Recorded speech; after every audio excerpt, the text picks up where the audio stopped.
we'll call the meeting to order for BRAC at 2:31. And our first item is public comment. Any public comment? No. So we'll move on to the next item, which is approval of minutes from our last meeting on August 24th.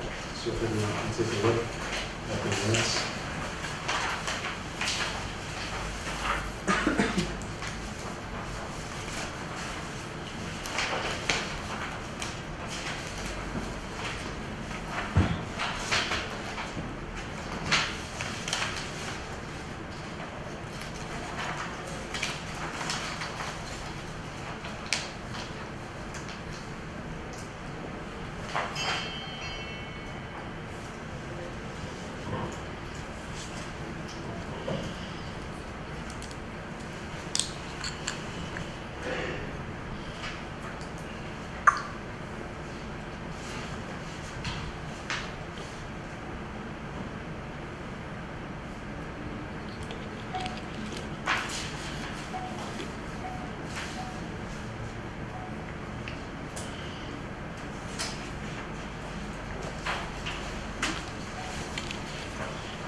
Take your time, but if someone is ready to make a motion, that's fine.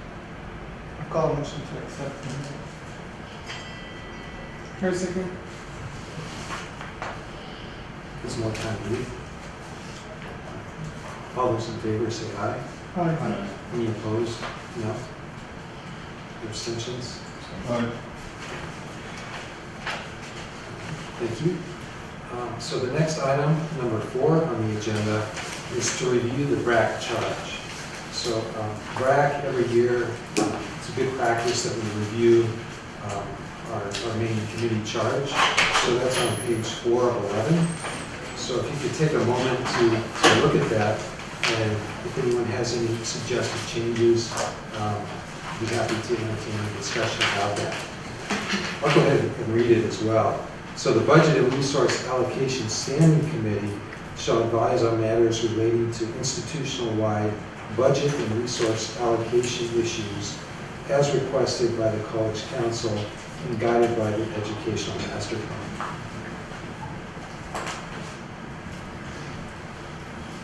So this was originally approved in December of 2010.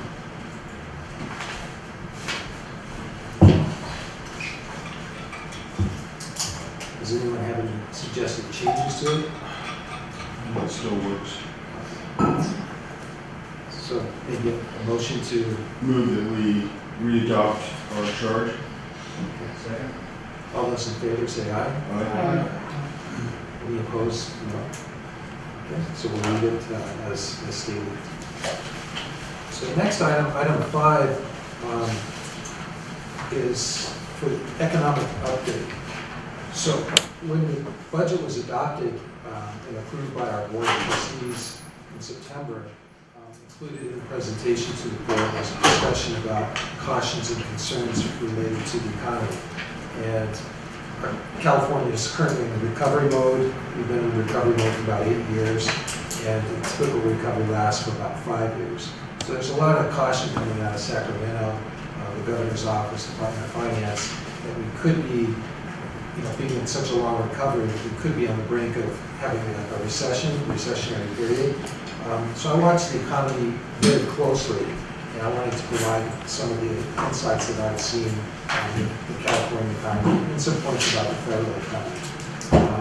Bottom line, currently the California economy, in my opinion, is still rolling very strong.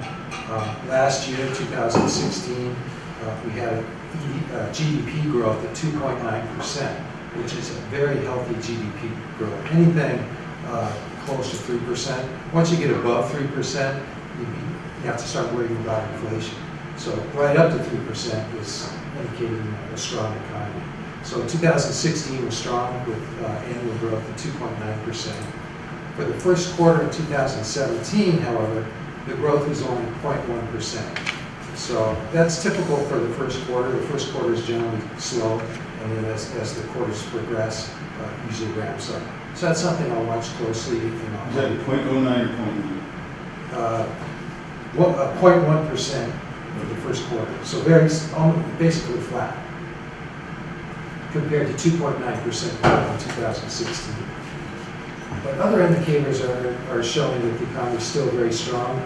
Unemployment in June is 4.7%. So it's almost a record low. And that's only 0.3% higher than the national unemployment. So California is trending very close to the national unemployment level, and both are indicating that there's a lot of demand for employees. Year-over-year growth in jobs was 1.6% in California, and that's the same growth rate as the national level. So that's also a good indicator for us. When I look at the economy, I also look at real estate building trends.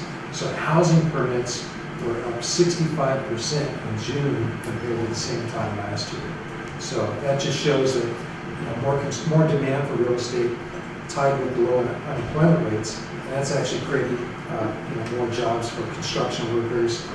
Once the real estate's built, the homes are completed, you have to furnish the home, so it trickled down through the economy. So that's another good indicator. The prices of homes are also going up. So the median home price in California was $555,000 in June, and that was up 0.9%, so almost 1% increase from May, and year-over-year increase of 7%. So the real estate market is very strong, also a good indicator for the economy.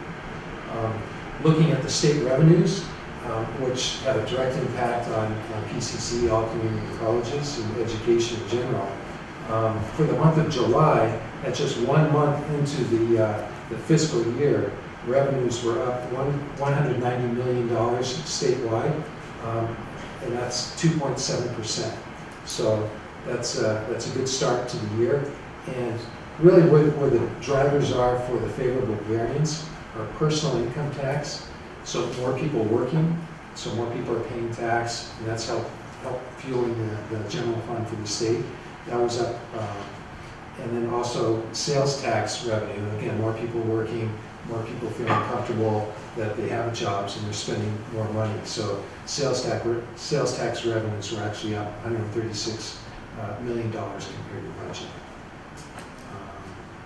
So those are really just some points that I wanted to update the group on related to the economy, because I did mention in the presentation to the board, and I think our last presentation here, that there are economic uncertainties, and so far everything is still running pretty smooth and strong for the economy, and that indicates that our general funds, at the current point in time, they look pretty safe. Next item on our agenda, are there any questions about anything that we just covered? Just curious, what was our ending balance on June 30th? Ending balance was about, general fund ending balance was about $26 million. Yeah. And we have a schedule on the BRAC website which shows the ending balances for all of our funds, and also the projected revenues, expenditures, transfers for each of those funds. So if you're interested, you can take a look at that. And if you like, I can email just that one schedule out to you. Is there an interest in having an email with that, or? Sure. Yeah. Maybe is it? Next item on our agenda is the GAN limit.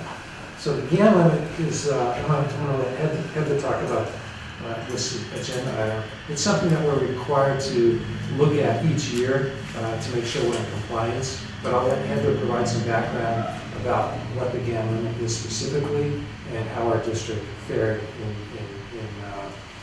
measurement for the GAN limit requirements. One of the attachments, I'll just kind of go over it briefly. The GAN limit was named after a guy named Paul Gann, who authored Proposition 4 to amend the state constitution. Its intent was to constrain the growth in state and local government spending by linking the year-to-year changes to the expenditures and the inflation, which is represented by capita personal income and the population growth, or full-time equivalents for community colleges.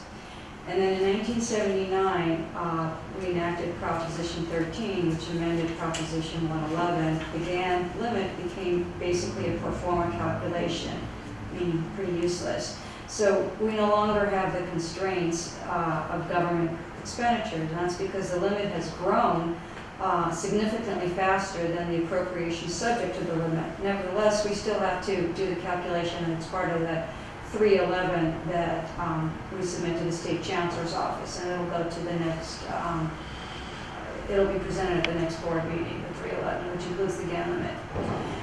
In summary, the starting point for the GAN limit is a prior year's limit, which is adjusted by the statewide factor, which was 3.69 this year, and then the district's percentage change in FTES from the prior year. The combination of these factors yield a change in my GAN limit, or our GAN limit. And then the next step is we determine our resources subject to this limit, which is basically the state and local tax sources. So federal aid is excluded, non-tax income is excluded, other local revenues, cafeteria sales, which we don't have, our adult education fees and foundations are excluded. To summarize, the state constitution requires us to perform the GAN limit calculation. It's important for the district to complete these calculations to identify how much state aid counts towards the district GAN limit, so California knows how much aid to count towards its GAN limit. As you can see, our appropriations limit is almost twice as much as what our appropriations that are subject to the limit. So I just gave you a summary of the last 3 years and the excerpt from the 311 for the last 3 years. Obviously, the one that's for 17-18 is still kind of it hasn't been submitted yet to the board, so it hasn't been reviewed by our auditors. So it's really a draft, but it's still a perfunctory report that's included. I'm pretty sure it's accurate. So that's about it. All right, so how do they come up with the 3.69, the statewide factor? How do they come up with it? Yeah, I mean, where does that come from? They give that to us. They just kind of, But how do they, okay, so do you know how they come up with that number? actually, I don't. They calculated by somehow by per capita growth or inflation, but I just kind of take their number. Okay. Yeah, the state's looking at different income levels, different person level, different growth levels, COLA, cost of living, things like that. Well, my income didn't go up 3.69, but anyway. The combination of the factors is changed. The second part then is the percentage change in our FTES. So what was our percentage change? On this report, that I mean, was, is it actually on the report? I just hadn't looked closer at this yet, so. I don't remember what the It's right percentage, there. but it's 1.0. Gotcha. All right, it's right here. Okay. It's under C3. Yeah. Oh, this is, okay. Oh, population change. And that would show factor. for each of the years that you've shown. on So the that's. Right. Yeah, okay. Yeah. So, and essentially, they're just saying you can't spend more than this amount. Once you multiply those two things, Right. you can't spend more than that. Right, we don't get nearly enough aid that comes anywhere near that. Yeah. So we don't have to worry So- about it. Okay, so our limit, so what you're showing is in 2017-18, according to this calculation, our limit would be 235. And we're only spending 123 in that area, or am I misunderstanding? No, you got it exactly right, yeah. That's actually the appropriations, so funding to the district is limited to 235. Okay, so they couldn't give us more than 235, but what they're actually only giving us is 123. Correct. Okay, all right, so I'm sure. What the reason for the GAN limit requirement was, it came about in a time where there was an interest to limit the amount of governmental spending, and this was a way of doing that. It was around the time of Prop 13, and that was originally, but it came after Prop 13, that was the requirement. I like the use of past tense there. I'm kind of puzzled by that. There was an interest in that. Still isn't. Okay. Are there any other questions related to the GAN limit? Okay. Next, we'll move into item number 7, the 50% law. I just wanted to report out to the group what our rate was for fiscal year 2016-17. We recently completed the 311 annual report, and the 50% law where we stand is 54.54%. Is the amount of our total instructional expenses for the general fund. 54.54. 54.54. So we're well above the 50% law requirements. Last year where we were is 52.61%. So we actually increased our instructional spending by $3 million last year. Went from $70.2 million in 15-16 to $73.1 million in fiscal year 2016-17. Is that reflecting the additional new faculty, full-time faculty? Yes, yes. Any type of instructional expenses built into it. Right, in the increase? Yes. Yes. And the helping, goes with Benefits. it. Benefits, yeah. Instructional. Instruction. So when you calculate that for faculty, do you include benefits paid to faculty? Yes. It's the all-in cost to provide instruction. That would include the salaries, taxes, benefits related to that instruction. And it includes instructional managers as well? No, No. only classroom instruction. What about reassigned time? No. Real? But reassigned time is involved in instruction like pathways, isn't it? If it's reassigned to an instructional purpose, right? But if it's reassigned to a non-instructional Right, purpose, but then most people that reassign are reassigned to instruction. Right. Like some coordinators, Mhm. coordinator reassignment. I'm going to say if HR court, if they code the assignment as an instructional program for the reassigned time, it would be included. Okay. Yeah, I would think it would be included, I just wanted to check on that. But the dean, for example, is not included in this. And so, I'm sorry, I got 70.2 million last year Yeah, I and think, 73, yeah, last year was, our total instructional expense was $70,254,990. and then, In 16-17, it was $73,121,904. So slightly less than a $3 million increase.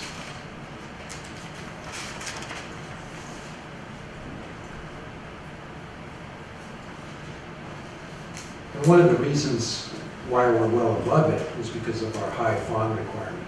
So a lot of districts with the low FON requirement, they have troubles meeting the 50% on it. We're well above it, so we have higher instructional expenses.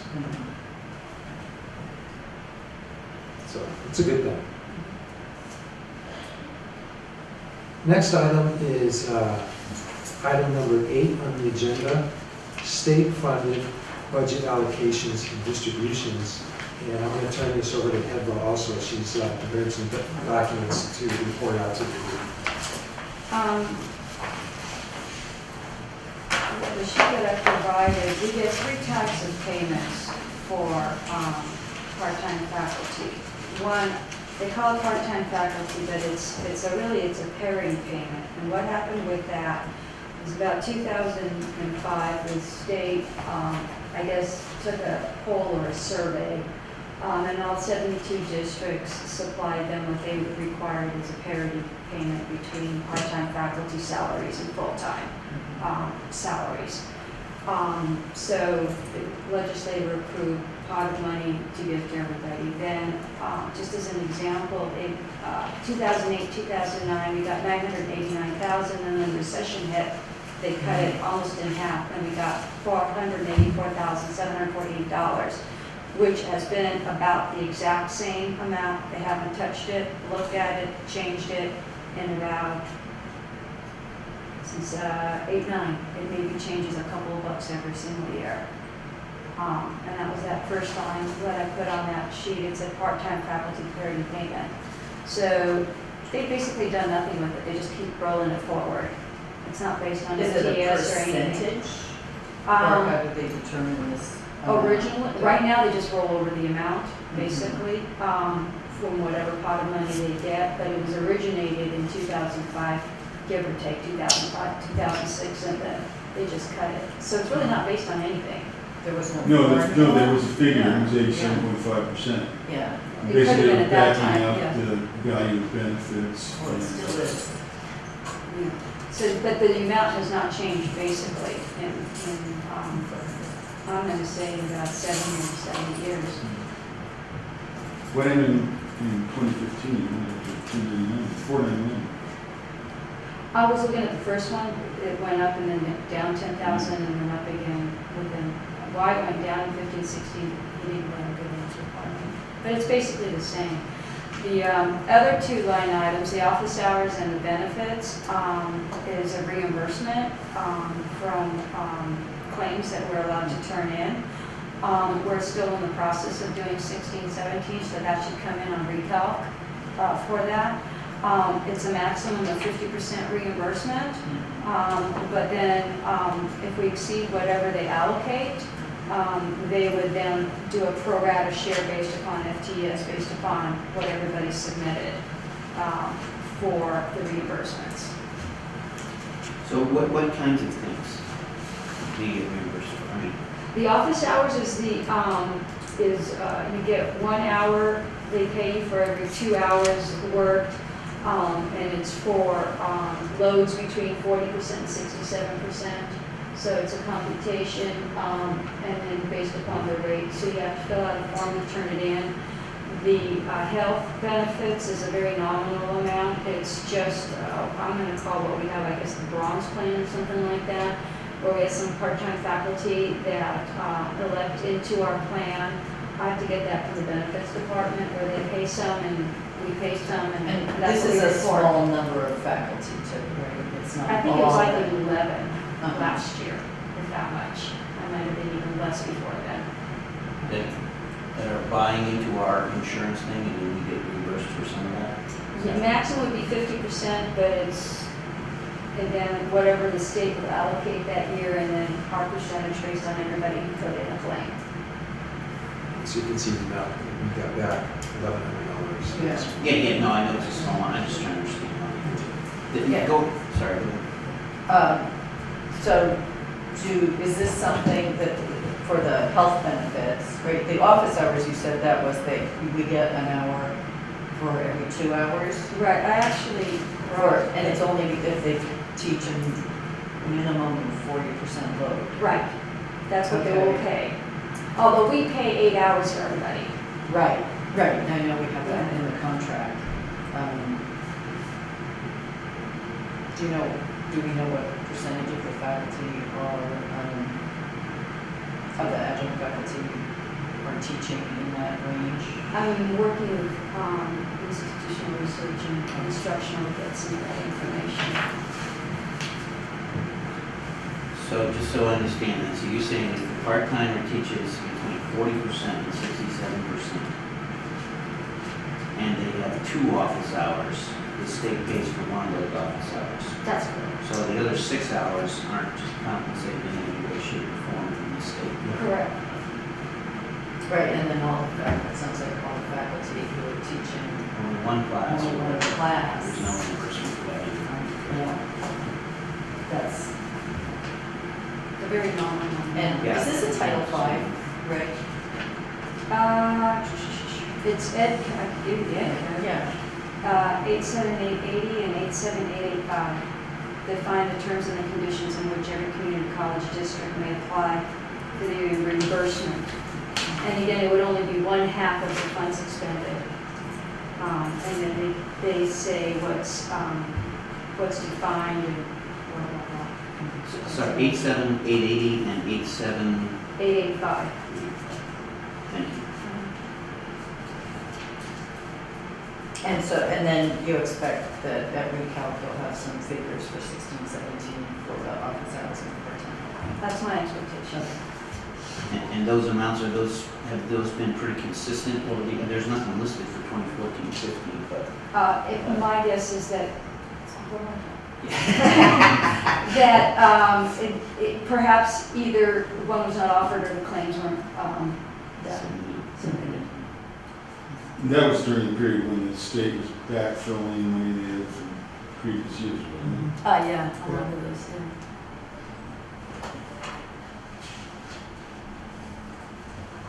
And actually, so this parity payment, do we know the average salary for a full-time faculty member and the average salary for a part-time faculty member?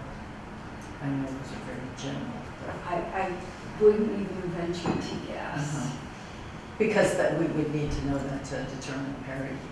Right, I mean, the tables are out there on our human resources, they have the hourly, and it depends on how many years, up to Right. 25. And then you have whether you're BA and whatever, and then the type of course you're teaching, whether it requires this kind of thing or not. I mean, there's a whole. Well, it array. just seems like payroll could code things a certain way and add that up and divide it, and we get an average. I mean, I don't know what payroll computer systems are like, but. Well, we use Lakos, and it's Right. not the most, I don't say user-friendly, but there's not a lot of fields that we can define to extract information from. So it's one of its huge drawbacks going Yeah. down to Yeah, Quincy like no, I that. know there's frustrations. Yeah. Any other questions or discussion? Seeing none, we'll move on to number 9. And it's a recap of our 2016-17 grants and categorical funding. So the schedule in front of you on pages 10 and 11 shows all of our funding sources from federal, state, and local funding for grants and categorical programs. Total amount is almost $20.5 million. And you see the itemized list of federal programs amounting to $5.7 million, different state programs adding up to $18.5 million, and the local funding sources just under $300,000. This is a schedule that we prepare every year and include in our audited financial statements. And this is complete. Yes. The local total, I understand what the radio academy is, but what are the other 2 categories? Edward, can you answer that? I can get, not off the top of my head. I forgot what LASIS stands for. do you know? Bridget would know more in detail what the Just specific curious. programs is. So yeah, I think all of these are handled by Bridget. I couldn't tell you specifically what they are, but. With some of the upheaval in the federal government, are any of these under threat, or do we expect to have similar continued funding?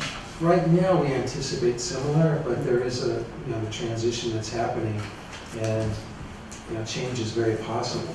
So it's something that I keep a close eye on. I know Lacania and Evan do also. And we'll report out to the group if we become aware of anything. Positive side is, the bigger chunk is the state funding. So the federal, while a material number, it's not as nearly as large as the state. But there could definitely be some implications with the transition happening. But at this point, we're looking at similar levels.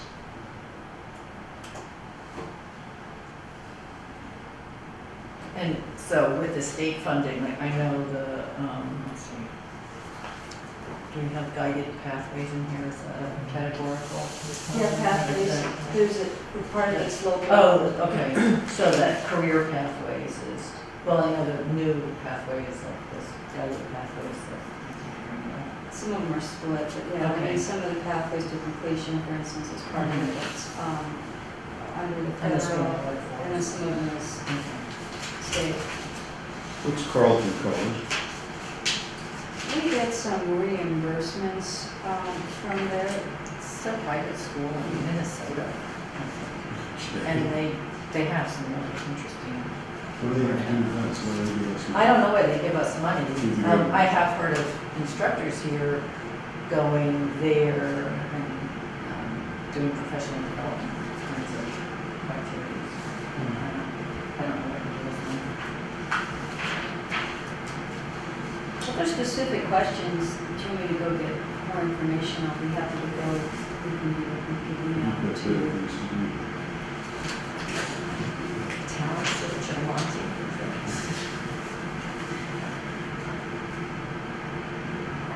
We have a lot of grants.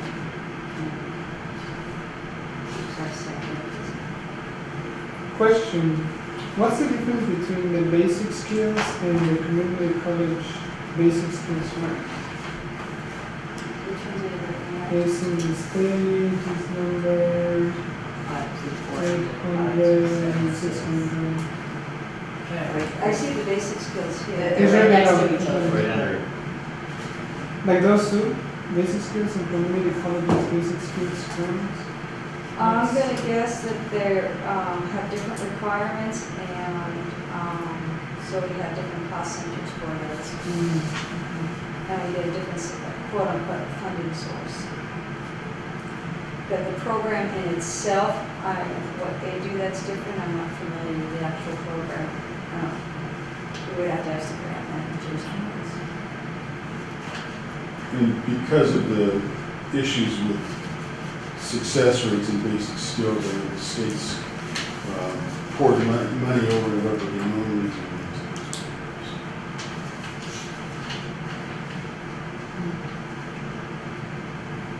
I have kind of a big picture question. So is this area of the, what's the kind of relative proportion of the 01 to the 03 funding, and how has that shifted over the last few years?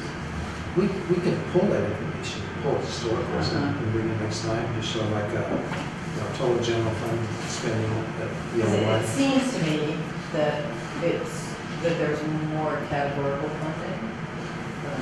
Really know what that's about. There really has been an increase, for example, equity, DSPS has seen increases. A lot of the increases are a result of the cutbacks during the Schwarzenegger years.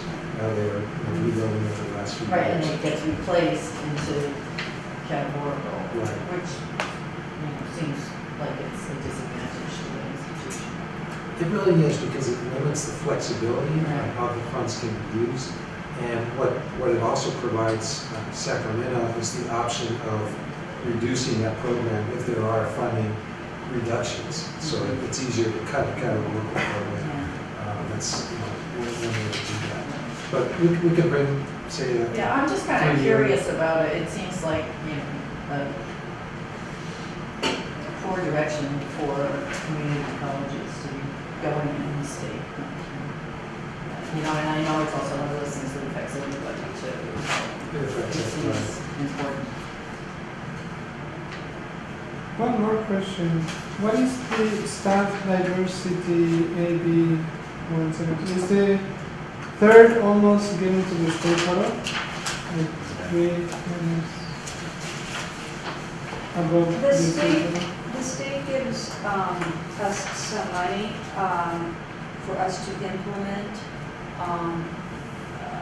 staff diversity, to make sure we follow staff diversity. We've had speakers. We make sure that our EEO, we're in compliance when we do hiring. So there's some money, reimbursements for that. And HR usually handles most of that. Special funding from the state that has restricted, earmarked for restricted purposes.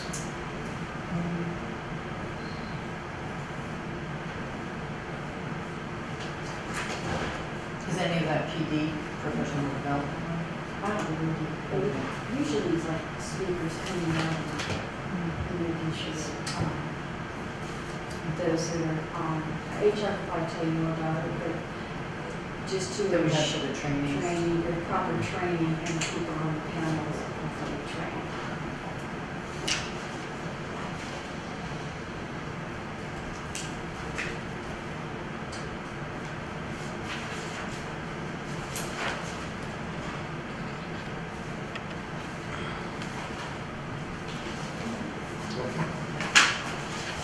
So that brings us to item number 10, our future BRAC meeting. We have a meeting scheduled for October 26th. And just to note, the BRAC will not be meeting in November and December because of the holiday period. And if there's, So next meeting would be the last Thursday in January or February? the next meeting will be October I 26th. mean, after that. After that, be January.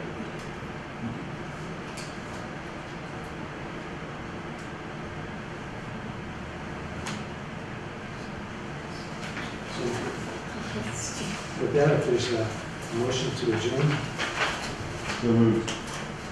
second.